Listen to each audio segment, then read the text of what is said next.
তাহলে কত বড় চিটারি করেছে মানুষের সাথে। জাকির নায়কের একটা লেকচার দেখছি, বলছে আবু দাউদ শরীফে বুকের উপরে হাত বাড়ার হাদিসটি সহি, নাভির নিচে হাত বাড়ার হাদিসটি জয়ী। এবার কিছু মানুষের বাপরে জাকির নায়ক হাজার হাজার মানুষকে মুসলমান বানাচ্ছে, কিন্তু আপনি তো জানেন না যে কটা লোক আর ফিট করা লোক আছে। আমি মাওলানা উমর ফারুক আর এই হুজুরকে আর এই আমার দাদুকে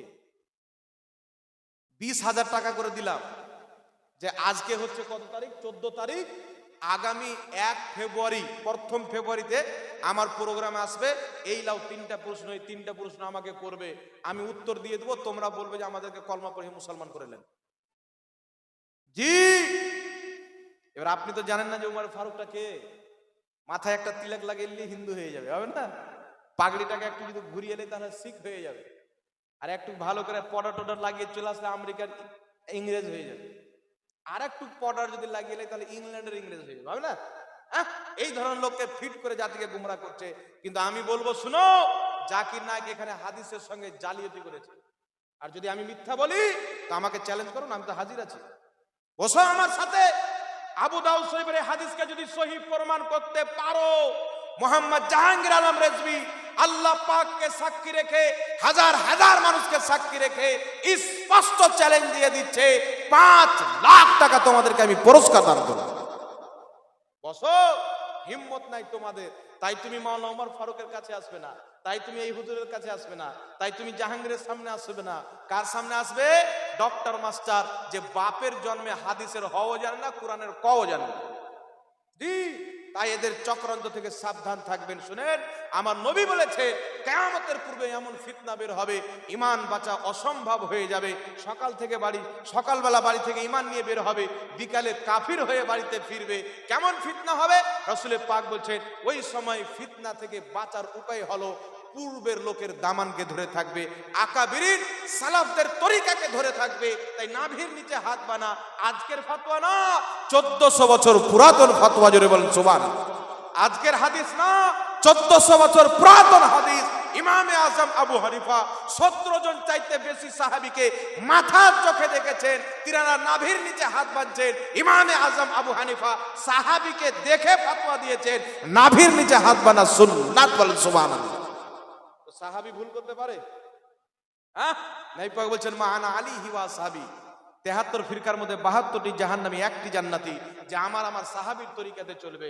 আমরা যখন হাদিস শরীফ খুঁজি, মুসান্নাফে ইবনে আবি শাইবার মধ্যে হাদিস, রাসূল পাক সাল্লাল্লাহু আলাইহি সাল্লামের প্রিয় একজন ব্যক্তি, উম্মত, প্রিয় গোলাম হযরতে আলকামা নিজের পিতা থেকে বর্ণনা করেছেন। হাদিসটি কি?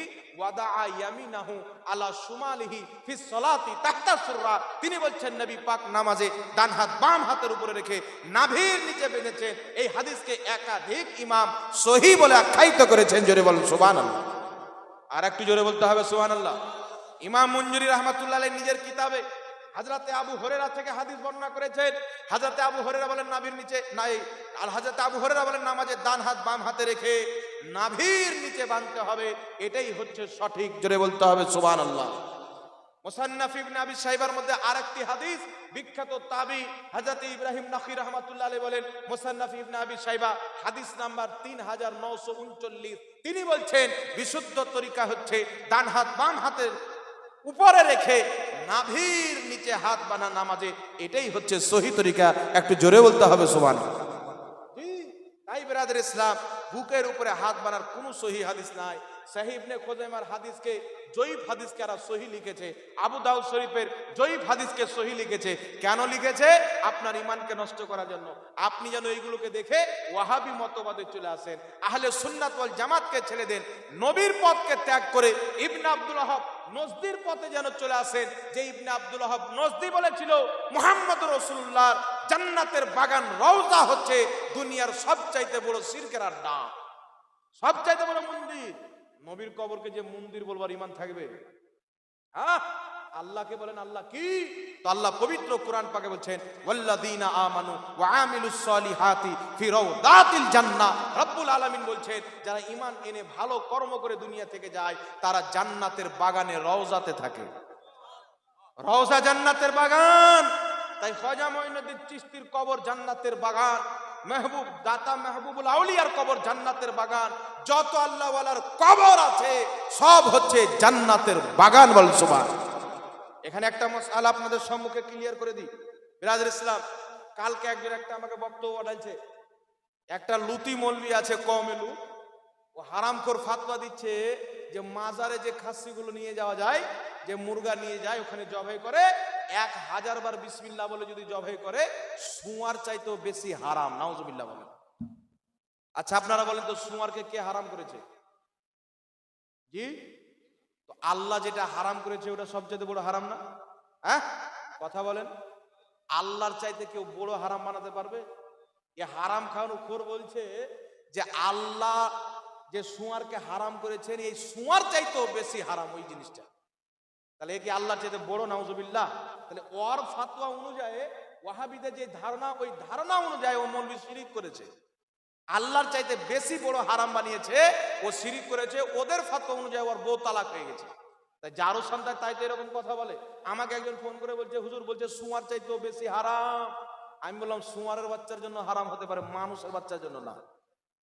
ঠিক, ওর বাপও সুয়ার, ও সুয়ার, তাই হারাম বলেছে। দলিল আমাদের কাছে লে না বেটা, দলিল আমাদের কাছে লে। তাফসিরাতে আহমদিয়া ইমাম মোল্লা জীবন রহমাতুল্লাহ আলাইহি, যাকে দেওবন্দের প্রত্যেকজন মানে, আহলে সুন্নাত ওয়াল জামাত মানে, যিনি বাদশাহ আওরঙ্গজেবের শিক্ষক ছিলেন, জগৎ বিখ্যাত ইমাম, কুরআন পাকের তাফসীর করতে গিয়ে তাফসিরাতে আহমদিয়ার মধ্যে লিখেছেন মুসলমান ইসালে সওয়াবের নিয়তে আল্লাহ ওয়ালাদের কবরে যে খাসি নিয়ে যায়, মুরগা নিয়ে যায়, জবাই বিসমিল্লাহ আল্লাহু আকবার বলেই করে সওয়াবটা আল্লাহ ওয়ালার কবরে পৌঁছে দেওয়ার জন্য নিয়ে যায়। এটা হচ্ছে হালালুন তাইয়্যিবুন, হালাল এবং পবিত্র খাবার। বল সুবহানাল্লাহ।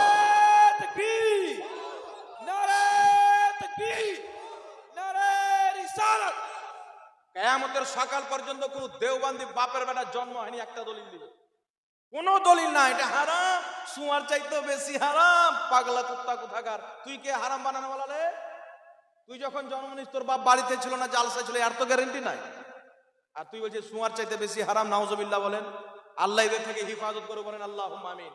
তাই যদি ফাতোয়া লাগাতে হয় তো মাজারে যে খাসি নিয়ে যাওয়া হয় মুরগা ইসালে সওয়াবের নিয়তে, যেটা আমি নিয়ে যাব অমুক আল্লাহ ওয়ালাদের মাজারে, ওখানে জবাই আল্লাহর নামই হবে। কারণ আল্লাহ কুরআন পাক সূরা বাকারার মধ্যে লিখেছেন, বলেছেন যে তোমাদের জন্য আমি আল্লাহ রক্ত খাওয়াকে হারাম করে দিয়েছি, তোমাদের জন্য আমি আল্লাহ ওই জানোয়ারকেও হারাম করে দিয়েছি যে জানোয়ারের জবাই করার টাইমে গায়রুল্লাহর নাম লওয়া হয়, আল্লাহর নাম লওয়া হয় না। তো মাজারে গিয়ে যারা আল্লাহর নাম নিয়ে বিসমিল্লাহ আল্লাহু আকবার বলে খাসি জবাই করলো, মুরগা জবাই করলো, গরু জবাই করলো, উদ্দেশ্য হচ্ছে ওখানে মানুষজনকে খাওয়া দাওয়া করাবে, তার সওয়াব আল্লাহ ওয়ালার কবরে ইসাল করে দিবে, তিনার নিকট পাওয়ার জন্য, করব পাওয়ার জন্য, আল্লাহকে খুশি করার জন্য। ইমাম মোল্লা জীবন রাহমাতুল্লাহ আলাইহি স্পষ্ট তাফসিরাতে আহমদিয়ার মধ্যে এই সূরা বাকারার আয়াতের ব্যাখ্যায় বলে দিয়েছেন, এটা হচ্ছে হালালুন তাইয়্যিবুন, হালাল পাক পবিত্র তৈয়ব খানা। বল সুবহানাল্লাহ। তাহলে তোর ফাতোয়া কি হবে বেটা মারা? ইনার লেখা কিতাব নুরুল আনোয়ার দেওবন্দি মাদ্রাসায় পড়ানো হয়। এই হুজুরাকে জিজ্ঞাসা করবেন, নুরুল আনোয়ার এই কিতাবটা সব মৌলবি কাটমুরসি পড়ে। ইনি ইমাম মোল্লা জীবন রহমাতুল্লাহ আলাইহির লেখা কিতাব, বিশাল বড় ফকিহ, বিজ্ঞ আলিম, বাদশাহ আওরঙ্গজেবের শিক্ষক। যখন ফাতোয়া হিন্দিতে লেখা হয় 700 জন ফুকাহায়ে কেরাম একত্রিত হয়ে ওই কিতাবটি লিখেছেন, তার মধ্যে ইমাম মোল্লা জীবন একজন। জোরে বলেন সুবহানাল্লাহ। এত বড় ইমাম ফাতোয়া দিয়েছেন, আর তোমার মতন জাহিল যে তিরমিজি শরীফের হাদিসকে বলে বুখারী শরীফের মধ্যে আছে, তোমার মতন পেটলা, তোমার মতন কমে লুত, তোমার মতন হারাম করবো যে সুয়ার চাইতেও বেশি হারাম। বেটা সুয়ারকে আল্লাহ হারাম করে দিয়েছেন, আল্লাহ যেটাকে হারাম করে ওটাই সব চাইতে বড় হারাম। জোরে বলেন সুবহানাল্লাহ। এবার কোন মৌলবি যদি আল্লাহর চাইতে বড় হারাম কোন জিনিসকে বানায়, ও মৌলবির ঈমান থাকতে পারে? বউ থাকবে। তো হারামখোর যারা সুয়ার, মানুষ রূপে মানুষের যারা দাড়ি টুপিওয়ালা সুয়ার, ওই সুয়ারই বলবে সুয়ার চাইতে হারাম। নচেত ইমামদের ফতোয়া হচ্ছে, শরীয়তের ফতোয়া হচ্ছে হালালুন তাইয়্যিবুন, পাক পবিত্র। জোরে বলেন সুবহানাল্লাহ।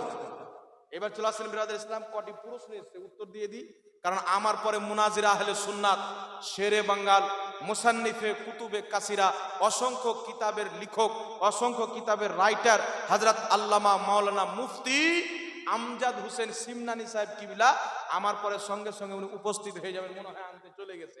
তাই এই প্রশ্নের উত্তর দিয়ে দিই, উনি চলে আসলে তার বলা যাবে না, কি বলেন?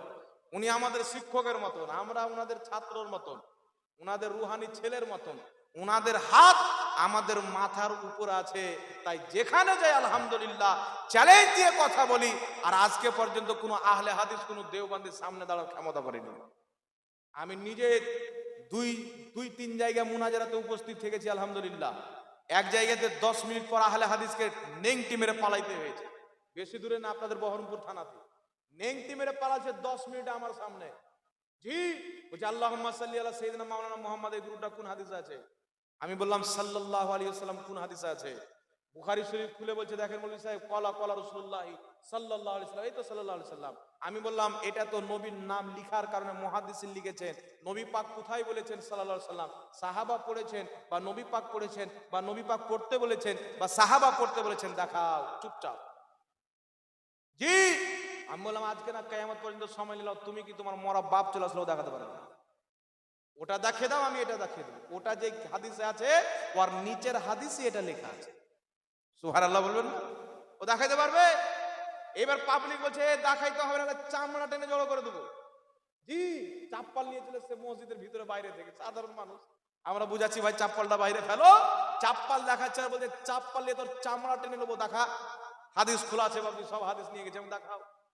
চুপচাপ থাকতে থাকতে 10 মিনিট পর বলছে চল রে চল, যেতে লাগবে তোর বলছে শোন এখান থেকে যাচ্ছিস ভালো, মানে দ্বিতীয়বার যদি এখানে ফিতনা সৃষ্টি করেছিস তো কাঁচা কম চিলিয়ে মেরে আগা পাছা 2 সাইডের চামড়া তুলে নেবে। জি এখন পর্যন্ত ক্ষমা মানে খবর নিতে বলছে হুজুর প্রকাশ স্যার কিছু বলে না, তলে তলে বলে। আমি বললাম মুনাফিক তলে তলে বলতে পারবে, প্রকাশ্যে কোনোদিন বলতে? তাই বিরাদর ইসলাম, আমি যখন চ্যালেঞ্জ করলাম বুকের উপরে হাত বাঁধার একটা সহিহ হাদিস কোন আহলে হাদিস দেখাতে পারে 1 লাখ টাকা দেবো, যখন চ্যালেঞ্জ করেছিলাম 3 জন আমার চ্যালেঞ্জ অ্যাকসেপ্ট করেছে। একটা আপনাদের ডোমগোলের, একটা কলকাতা বারাসাতের, আর একটা কোথাকার জায়গাটার নাম আমার স্মরণ আসছে না। চ্যালেঞ্জ গ্রহণ করে বলছে হাদিস আছে 1 লাখ টাকা দিন, আমি পাঠাও। হোয়াটসঅ্যাপে পাঠিয়ে দিন আবু দাউদ শরীফের হাদিস। আমি আলবানির উক্তি পেশ করলাম, ওদেরই গুরু নাসরুদ্দিন আলবানি মুসান্নাফ ইবনে আবি শাইবার প্রথম খণ্ডের হাদিস, এই হাজরাতে তাউস রাহমাতুল্লাহ আলাইহি মুরসাল হাদিসকে বলছেন জয়ীফ, মুরসাল হওয়ার কারণে। আমি বললাম এক জায়গাতে তাউস রাহমাতুল্লাহর হাদিসকে মুরসাল বলেছে, আর এক জায়গাতে এসে সহি বলছে, এটা তো মুনাফিকি রে, হাদিস সহি কোথায় থেকে হলো?